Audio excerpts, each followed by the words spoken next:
Hey, look at us! Step by step we learn the mechanics of the truck loading process. Let's summarize and recall the whole structure. Step 1. Planning. We analyze the carrier's goals and preferences, prepare options for the truck route, call the driver and check his availability. Step 2. Posting the truck. We log into our load boards and let the brokers know that we have a truck available. Step 3. Searching for loads on the load board. We sort through available options and call brokers and negotiate rates. Step 4. Once we find a suitable load, we book it verbally and then fill out the documentation and finalize it. Step 5. We get the rate confirmation and send instructions to the driver. Step 6. Cargo is in transit. We monitor the truck's location and provide status updates to the broker.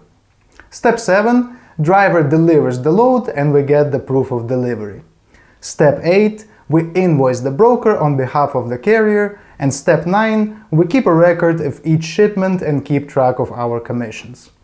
But what is the 10th step? Well, actually, it's just repetition. After you've done all the work for one truck, you start from scratch and do the same for the next truck or for the next customer, or you look for the next load for the truck you just finished loading. Sounds kind of repetitive, but trust me, dispatchers are never bored at work. In order to work with 5 or more trucks at the same time, the dispatcher will need to develop a number of important skills, such as being able to perform a series of completely unrelated actions in a short period of time, stress resistance, multitasking, and most importantly, excellent time management. Such a list of skills, of course, comes only with experience. But why don't you speed up the process of gaining that very experience by using the tricks and secrets of experienced dispatchers? When creating this lesson, I gathered my best employees and also spoke with a couple of successful colleagues from other companies and asked them all one simple question: how do you get things done?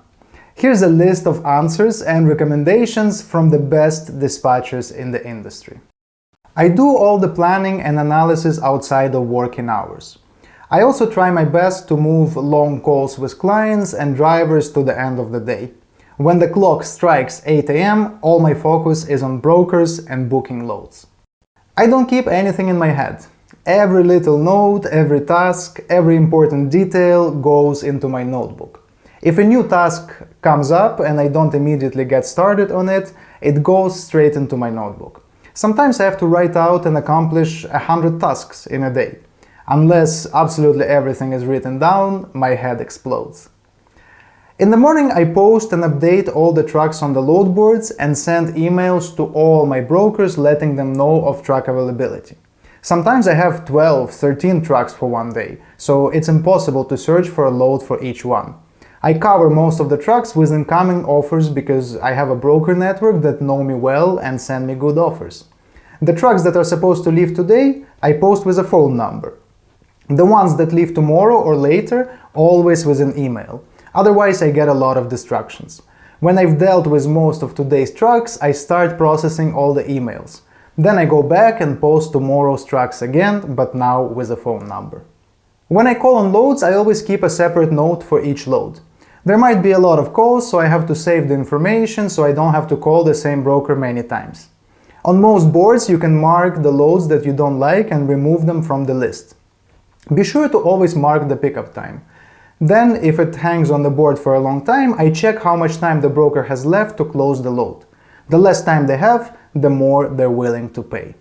I discuss with the client when he wants to take the load. Sometimes you sit around all morning looking for loads and then he says, "Let's wait until the evening, maybe prices will go up."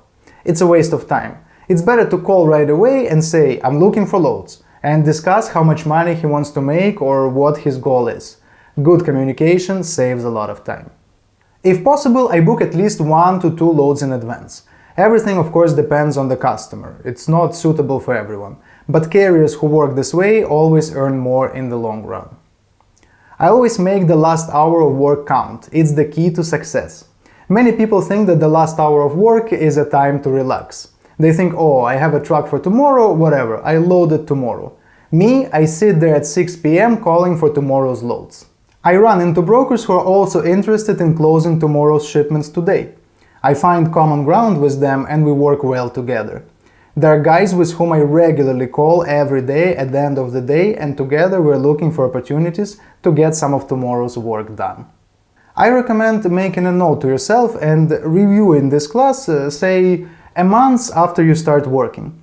I guarantee that you'll recapture useful insights and improve the quality of your work.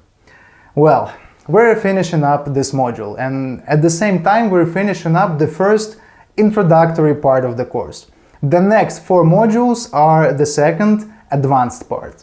It contains information you'll need to become a real professional. Be sure to complete your homework assignments for this module to earn your points.